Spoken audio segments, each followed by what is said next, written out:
Listen, May 29th, 1943, 11:47 in the morning, Captain James Hartwell's climbing into a bomber he's never flown before. He's 26 years old, got 42 combat missions under his belt, but zero experience with what he's about to fly.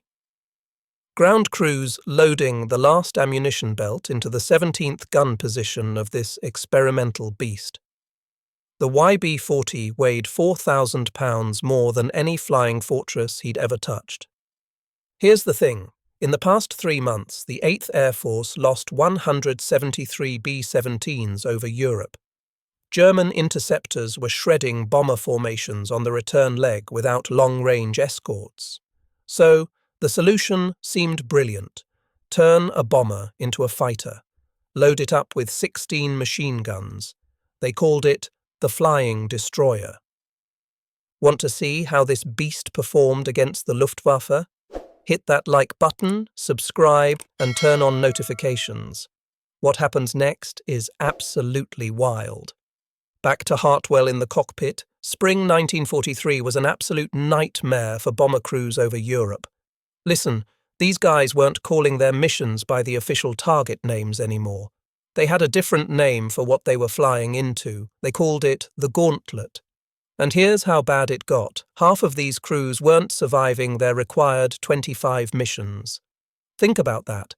You flip a coin for whether you're coming home or not. Half. The problem was brutally simple. German Focke-Wulf 190s had figured out the B-17's weak spot, and they were exploiting it ruthlessly. They'd come screaming in from 12 o'clock high, right where the nose guns couldn't track fast enough. The bombardiers up front had these cheek guns mounted on the sides, but they had limited traverse, limited field of fire. German pilots would fly straight at the bombers and punch through that defensive gap like it wasn't even there. Meanwhile, Messerschmitt 109s would dive through formations from above, picking off stragglers who fell out of position. And there weren't any long-range fighters available to escort these guys deep into Germany. The P-51 Mustangs that would eventually solve this problem. Still in early production. Not in Europe yet. Not available. These bomber crews were on their own once they crossed into German territory. So the Army Air Force came up with what seemed like an absolutely genius solution at the time. If fighters couldn't escort the bombers all the way to Germany and back, why not turn a bomber into a fighter? Why not create a heavily armed gunship that could fly with the formations and protect them? Here's what they did. They grabbed a standard B-17F flying fortress and went to work. Stripped out everything that didn't shoot. Bombs? Gone completely. They converted the bombardier station into this revolutionary chin turret mounting twin 50 caliber. Installed a second dorsal turret right behind the radio room where the radio operator used to sit. Took out those single waist guns and replaced them with twin mounts on each side. Welded thick armor, plating around all the crew positions to keep the gunners alive. And here's the absolutely crazy part. They tripled the ammunition capacity from a standard 3,900 rounds to 11,275 rounds. The result was something nobody had ever seen before. 16 50 caliber machine guns on one aircraft. Every angle of attack covered with overlapping fields of fire. They named it the YB-40, the Flying Destroyer. On paper, it looked unstoppable. Douglas Aircraft in Tulsa finished converting 12 of these modified bombers by March 1943. Each conversion cost $469,000, and that's 1943 money we're talking about. The 92nd Bombardment Group at RAF Alconbury received them in early May, and Colonel William Reed personally selected 7 crews to fly the first combat test. Captain James Hartwell got aircraft number 42-5738. His crew took one look at all those guns and gave it a nickname that fit, Hedgehog. Now, Hartwell wasn't just some rookie getting handed an experimental aircraft. This guy had 42 combat missions under his belt. He knew what a B-17F felt like, how it handled, how it responded to the controls. So when he climbed into Hedgehog for the pre-flight checks, he knew something was off immediately. The controls felt heavy, sluggish, like the aircraft was fighting him before they even left the ground. And here's where the numbers told the story. A standard B-17F could climb to 20,000 feet in about 25 minutes. The YB-40, it needed 48 minutes, nearly double. Test pilots who'd flown it at Wright Field had warned him about this. All that ammunition sitting behind the bomb bay threw the centre of gravity off. The whole aircraft just felt wrong. But then there were the guns. Hartwell had never seen firepower like this on a bomber. The chin turret alone could absolutely shred a Focke-Wulf before it even got close enough to fire. Every approach angle covered.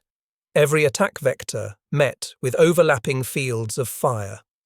On paper, it was beautiful. In the air, that remained to be seen. The mission brief was straightforward. Escort 168B-17S to the submarine pens at Saint-Nazaire. 7 YB-40s would position themselves in the most vulnerable spots in the formation, the low squadron, the trail element, anywhere German fighters loved to hunt stragglers. The YB-40S would be the muscle, the enforcer's flying shotgun for the bombers carrying the actual ordnance. Hartwell started the engines at 1:25 p.m. All 4 Wright Cyclones ran smooth, which was a good sign. The control tower cleared them for takeoff at 1:50. Hedgehog rolled down the runway with 168 other B-17s following behind. Target time was 4 p.m. The formation reached the French coast at 3:30. You could see the flak bursts starting to dot the sky over Guernsey. Those black puffs that meant German gunners on the ground had spotted them. Radio chatter started coming through. German fighters were scrambling from airfields near Rennes. This was it. And here's where Hartwell's flight engineer noticed the first real problem. Technical Sergeant Paul Morrison had 200 hours maintaining B-17s before the YB-40 conversion, so he knew these aircraft inside and out. He was watching the fuel gauges, doing the math in his head, and the numbers weren't matching the brief. The YB-40 was burning more fuel than planned. All that extra weight, all that drag from the gun positions. The engines were working harder than they were designed to. They were burning through gas faster than a standard B-17F. Saint-Nazaire appeared through broken clouds at 4:02 p.m. The main formation was right on schedule. The main formation dropped their bombs right on target and turned for home. And that's when everything changed. Those empty B-17Fs suddenly got lighter, way lighter. They'd just shed 17,000 pounds of ordnance. They started climbing faster, accelerating quicker. Hartwell pushed the throttles forward, trying to keep pace with them. Hedgehog's engines roared, but the aircraft wasn't responding the way a standard B-17 would. The formations started pulling away. Standard B-17S were cruising at 160 miles per hour now that they'd dropped their payload. Hedgehog? Managing 148, and that gap was growing with every passing minute. Then Morrison, the flight engineer, called out from the top turret. Engine number 3's cylinder head temperature was climbing into the red zone. All that extra weight, all that aerodynamic drag from the gun positions. The engines were working way harder than they were designed to. Morrison had to throttle back engine number 3 before it overheated completely and seized up. Hedgehog's speed dropped to 142 miles per hour. The main formation was 3 miles ahead now, then 4 miles. Hartwell could see the other 6 YB-40s in the distance, and they were all experiencing the same problem. Every single one of them was dropping back from their assigned groups. The heavily armed protectors were becoming separated from the bombers they were supposed to protect. Morrison's voice came through the intercom again, but this time from the waist position. He'd spotted contrails at 4 o'clock high, German fighters climbing to intercept. They were hunting for stragglers, and the YB-40s had just become stragglers. The first Focke-Wulf came diving in from 5 o'clock, range about 1,200 yards. The tail gunner, Staff Sergeant Raymond Keck, former skeet shooting champion from Cleveland, opened fire at 800 yards. His tracers walked toward the diving fighter. The German pilot saw that stream of 50 caliber rounds coming at him and broke left, climbed away without even firing a shot. Second attack came from 11 o'clock high. 2 Focke-Wulfs in trail formation, one behind the other. The chin turret gunner tracked the lead aircraft through his sight and squeezed the trigger. 4-second burst. Those 50 caliber rounds stitched right across the FW-190's engine cowling. Black smoke started pouring from the fighter. It rolled inverted and dove toward the English Channel. Morrison confirmed the kill from his waist position. That German pilot wasn't going home today. The second Focke-Wulf saw what just happened to his wingman and immediately broke off the attack. Didn't even try to press through. For about 6 minutes, the YB-40's firepower worked exactly like it was designed to. 3 more German fighters approached over the next few minutes. 3 more attacks broke off early when they saw what they were up against. The overlapping fields of fire from 16 guns created this wall of lead that no pilot in his right mind wanted to fly through. The concept was working.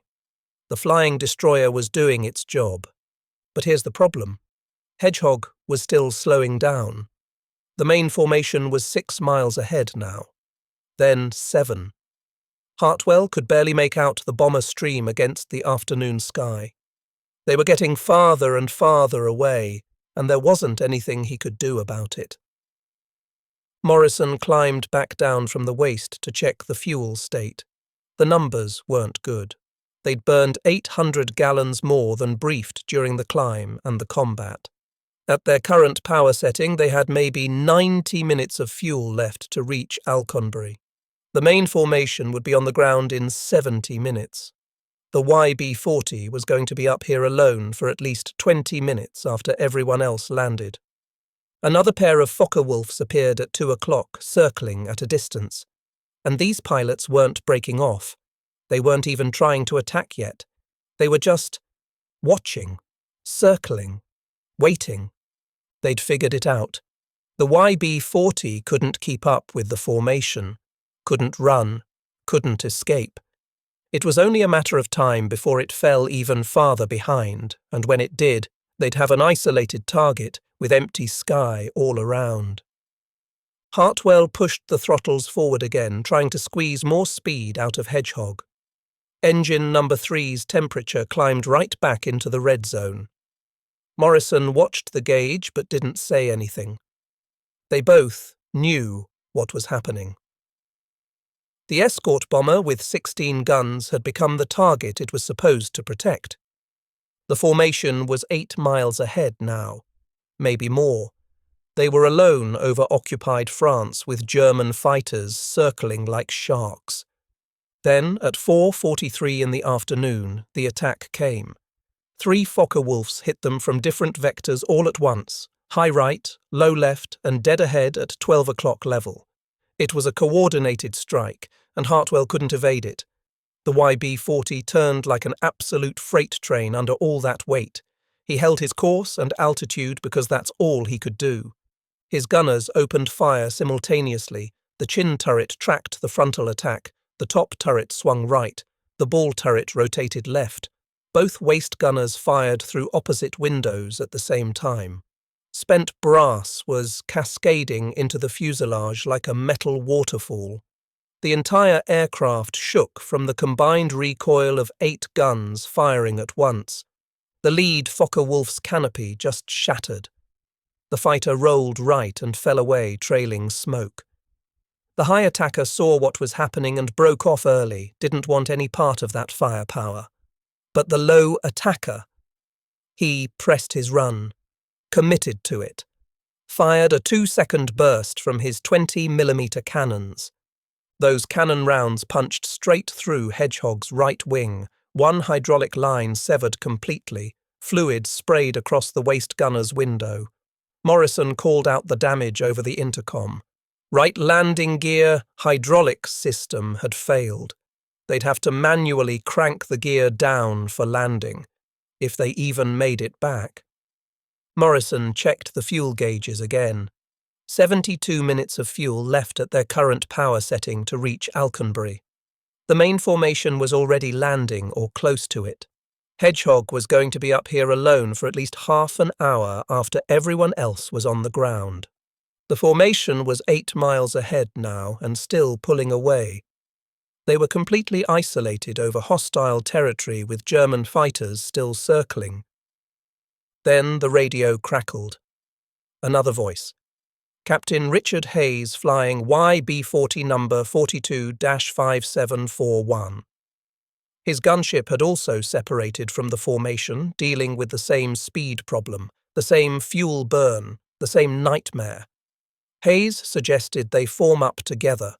2 YB-40s flying in loose formation meant 32 combined guns. Maybe that would keep the Germans from pressing their attacks. Hartwell agreed immediately. Hayes descended from 21,000 feet to match Hedgehog's altitude at 19,500. The Focke-Wulfs circled wider now. 4 visible, maybe 6 total. They weren't attacking 2 gunships flying together, but they also weren't leaving, just waiting, watching. At 5:07 p.m., Hartwell crossed the French coast outbound. The English Channel stretched out below them, grey and empty. 53 miles to the English coast, about 41 minutes flying time at their current ground speed. If they could maintain this speed, if the engines held together. Number 3 engine was still running hot. Morrison had already pulled the power back twice. They couldn't maintain altitude much longer. Hedgehog descended through 19,000 feet. Then 18,800, then 18,600, just slowly bleeding altitude. Hayes radioed that his number 2 engine's oil pressure was dropping. He throttled it back to prevent it from seizing up completely. His YB-40 slowed to 138 miles per hour. Both aircraft were struggling now, both crews watching their fuel gauges tick steadily toward empty, both hoping the German fighters wouldn't follow them over the water. At 5:22 p.m., 2 Messerschmitt 109s appeared at 6 o'clock high. They'd followed the stragglers all the way to the channel. The tail gunners called out the intercept, range 1,400 yards and closing fast. The fighters dove through 18,000 feet. Their cannons opened fire at 800 yards. Hartwell couldn't climb, couldn't accelerate, couldn't turn hard enough to throw off their aim. The YB-40 had become a flying target, with nothing but empty sky all around. The tail gunner, Sergeant Keck, fired first, but these Messerschmitts were moving way faster than anything he'd tracked before. The lead 109 closed to 600 yards. Keck walked his tracers across empty sky, trying to lead the target. The German pilot jinked left, then right, then dove 20 degrees. His wingman followed every move. Both fighters opened fire at 400 yards. Cannon shells tore through Hedgehog's tail section. One round exploded in the horizontal stabilizer. Another punched through the fuselage about 2 feet behind Keck's position. The aircraft shuddered hard. Hartwell felt the controls go mushy in his hands. Morrison climbed back to check the damage. The elevator cables were still intact, but the trim tab mechanism was completely jammed. Hartwell was going to have to fight the control yoke all the way back to England. The Messerschmitts pulled up for another pass. Hayes's YB-40 opened fire with all its dorsal guns. The combined firepower from both gunships filled the sky with tracers. The German fighters broke left and circled back to altitude. Then, at 5:31 p.m., 4 Republic P-47 Thunderbolts appeared from the northeast. Long-range escort fighters returning from a sweep over Belgium. They'd heard the radio calls about stragglers under attack. The Thunderbolts dove straight at the Messerschmitts. The German pilots saw them coming and turned east toward France. The P-47s didn't pursue. They just formed up on both YB-40s and waggled their wings. Escort to the English coast. Hartwell checked his fuel one more time. 37 minutes remaining at current power setting. 29 miles to landfall. They'd make it. Barely. But the concept was absolutely broken, and he could see it now with perfect clarity. The YB-40 worked perfectly as a gun platform. Those 1650s could shred any fighter that got close. The chin turret alone had changed the equation for frontal attacks, but the weight made it completely useless. After the standard B-17s dropped their bombs, they climbed faster and flew higher. The YB-40 was still carrying 11,000 rounds of ammunition, 4,000 extra pounds dragging them down, making them slower, making them targets instead of protectors. At 6:18 p.m, Hedgehog touched down at Alconbury. Hartwell had cranked the landing gear down manually, and that right main gear locked into place with about 15 seconds to spare before touchdown. Ground crews swarmed the aircraft, counting damage. 16 bullet holes in the fuselage, 1 severed hydraulic line, 1 jammed trim tab, 1 damaged horizontal stabilizer. Colonel Reed was waiting at the hard stand when Hartwell shut down the engines and climbed out. His flight suit was completely soaked with sweat. His hands were still shaking from fighting those controls for 90 minutes straight. Reed wanted his assessment immediately. The first combat test of the YB-40 concept, the flying destroyer that was supposed to protect bomber formations all the way to Germany and back. Hartwell looked at Reed and said 3 words that would end the entire program. It can't keep up. Reed immediately sent a message back to Washington. Don't send any more YB-40s to Europe. The concept doesn't work. But headquarters ordered 7 more missions anyway. Maybe the first test was just an anomaly. Maybe different tactics would solve the speed problem. Maybe positioning the YB-40s differently in the formation would work better. The second mission launched on June 15th against Le Mans. 4 YB-40s flew. All 4 dropped back after the bomb drop. Same problem, same result. Third mission on June 22nd targeted the IG Farben synthetic rubber plant at Hulls. 11 YB-40s dispatched. 1 aircraft, number 42-5735, got hit by flak first, then a Focke-Wulf 190 finished it off over Pont, Germany. All 10 crew members survived and were taken prisoner. The remaining 10 YB-40s struggled home hours after the main formation had landed. Engineers at the Abbots Ripton depot tried everything they could think of. They adjusted the waste gun feeds, changed the ammunition loading procedures, moved weight forward to try fixing the centre of gravity problem. Nothing worked. Nothing even came close to working. The fundamental problem wasn't something they could engineer away. A B-17F carrying bombs weighed 65,000 pounds at takeoff. After dropping those bombs, it weighed 48,000 pounds. The YB-40 weighed 68,000 pounds at takeoff. After combat, when all that ammunition had been fired, it still weighed 64,000 pounds. 4,000 pounds of guns and ammunition that couldn't be dropped. That weight difference was the killer, and there wasn't any way around it. June 28th, 6 YB-40s attacked Saint-Nazaire again. They claimed 1 German fighter destroyed. All 6 dropped back from the formation on the return leg. 1 crew reported they'd been alone over France for 43 minutes. Alone meant vulnerable. The aircraft designed to protect bombers needed protection itself. The 8th Air Force started compiling statistics after 9 combat missions. 48 sorties flown total, 5 confirmed German fighter kills, 2 probables, 1 YB-40 lost. But here's the thing that mattered most. Every single aircraft had dropped back from its formation after the bomb drop. Every single one. Average separation distance was 7 miles. Average time alone over enemy territory was 38 minutes. Then the German reports started coming in through intelligence channels. Luftwaffe fighter chief Adolf Galland had reviewed all the intelligence his pilots gathered about these heavily armed bombers.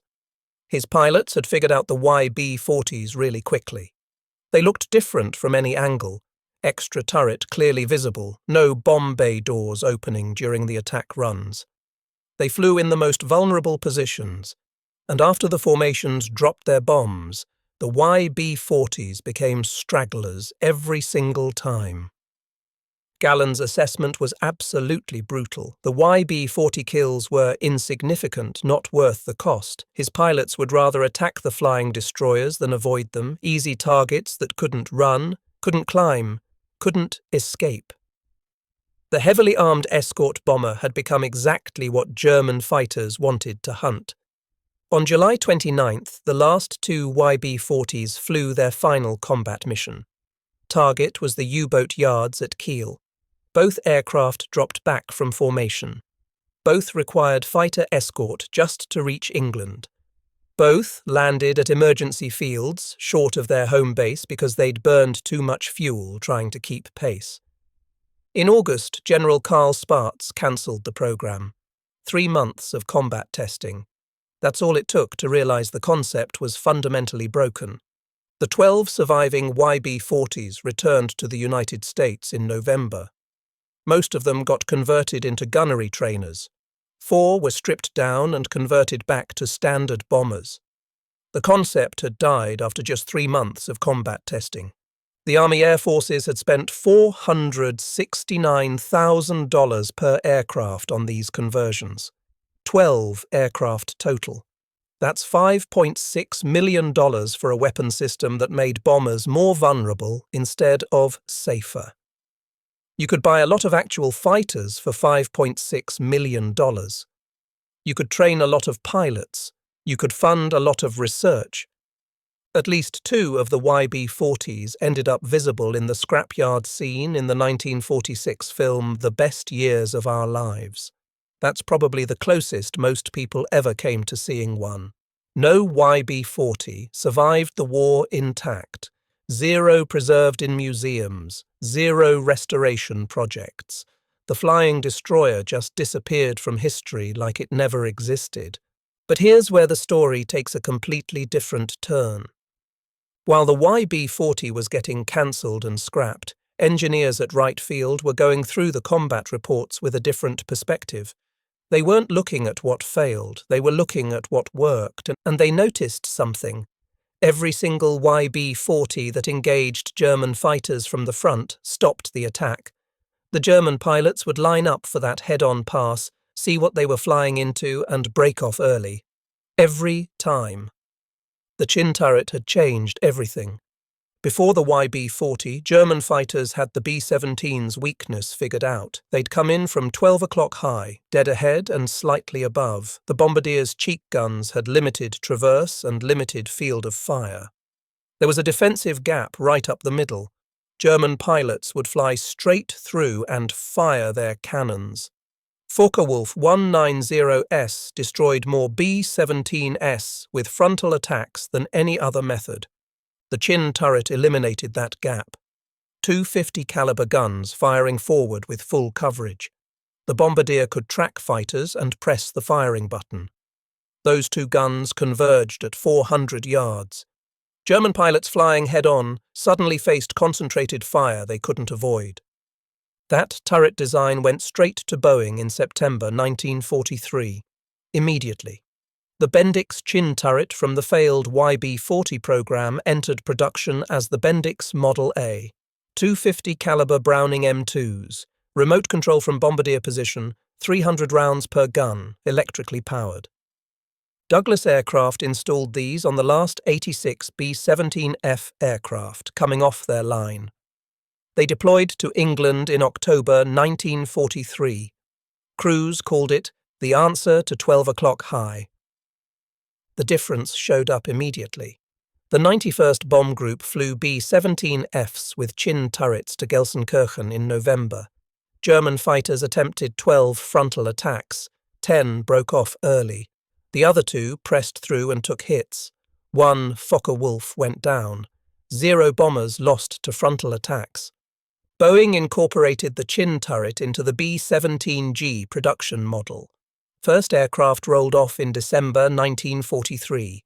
The G model became the definitive flying fortress. Production ramped fast, 50 aircraft per month in January 1944, 120 by March, 230 by June, 3 manufacturers, Boeing, Douglas and Vega, churning them out. By April 1945, they delivered 8,680 B-17Gs. Every single one carried the chin turret that started on the failed YB-40 program. The chin turret wasn't the only innovation that survived from the YB-40 wreckage. Engineers studying those combat reports noticed 2 other modifications that actually solved real problems.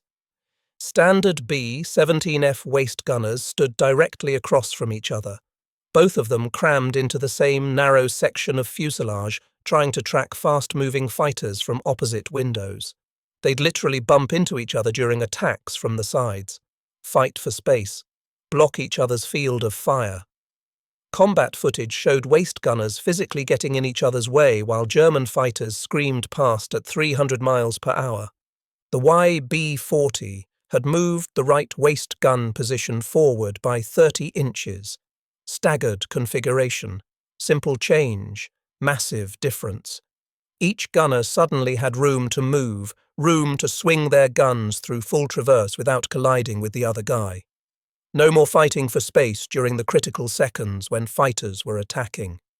Boeing incorporated those staggered waist positions into the B-17G production model. Waist gunners reported 40% better field of fire, fewer gun jams from rushed reloading, better coordination when German fighters hit them from both sides at once. The 94th Bomb Group actually tracked their numbers on this. Before staggered positions, their waist gunners averaged 12 seconds of engagement time before they'd interfere with each other and have to break off tracking. After the modification, 27 seconds of continuous tracking, more than double. The third improvement came from the tail gunner reports.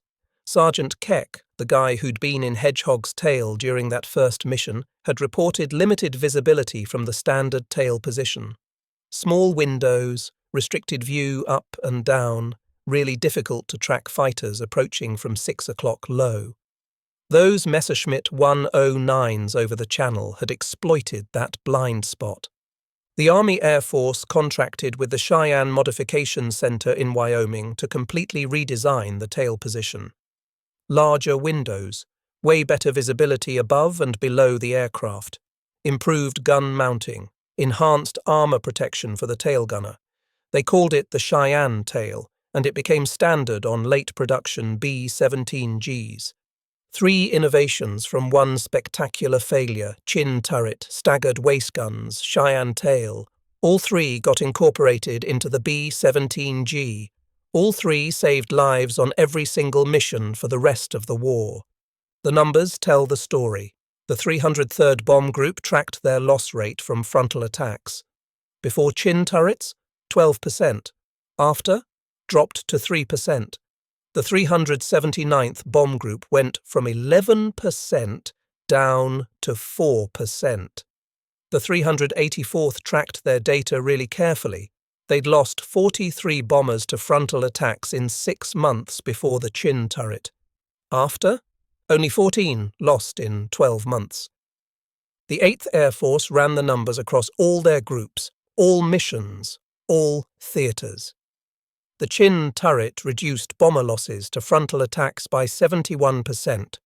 71%. Across the board. By VE Day, the B-17G equipped 26 heavy bombardment groups in Europe, 4 groups in Italy, 2 in the Pacific. That's 32 groups total. Each group flew 48 aircraft on standard missions. Do the math. That's 1,536 B-17Gs in combat simultaneously, all carrying innovations that started on a failed experiment. Captain James Hartwell flew 16 more missions in standard B-17Fs.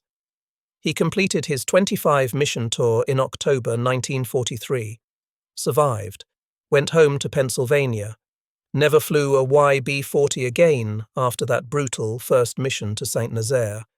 But in December he came back to Alconbury as a training officer. The first B-17Gs were starting to arrive, and he watched new crews walking around these bombers pointing at that distinctive chin turret, asking questions. Where'd this come from? How's it work? What's it for? Hartwell told them about the YB-40, the flying destroyer that couldn't keep up, the gunship that became the hunted instead of the hunter, the 3-month program that cost $5.6 million and got cancelled before summer even ended. Then he'd show them how to operate the turret, demonstrate the field of fire, walk them through the ammunition loading procedures. The crews would listen carefully and they'd understand something important. The chin turret that was going to protect them, that was going to save their lives up there, came from an aircraft that failed completely. One pilot asked him directly, was it worth it? Worth the money? Worth the effort? Worth the crews who flew those 12 aircraft into combat knowing they'd get left behind? Hartwell looked at that B-17G sitting on the hard stand, the chin turret gleaming in the weak English sunlight.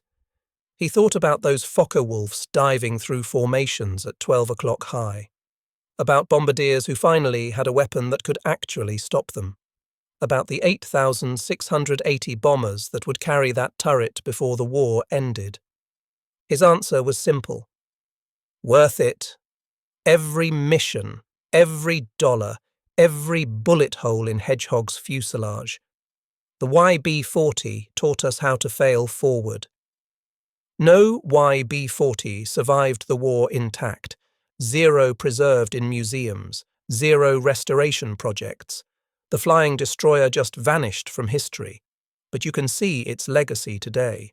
The National Museum of the United States Air Force in Dayton has a B-17G on display, tail number 44-83514, named Shoo Shoo Baby. That chin turret gleams under the museum lights. There's a plaque that mentions it was standard equipment on all G models. But the plaque doesn't mention the YB-40, doesn't explain where that turret came from, doesn't tell the story of 12 aircraft that failed so spectacularly their program lasted 3 months. History loves remembering successes. The B-17G that helped win the war. The flying fortress that became an American icon. The bomber that could take tremendous punishment and bring crews home. History's not so great at remembering failures. The YB-40 that couldn't keep pace. The $5.6 million mistake.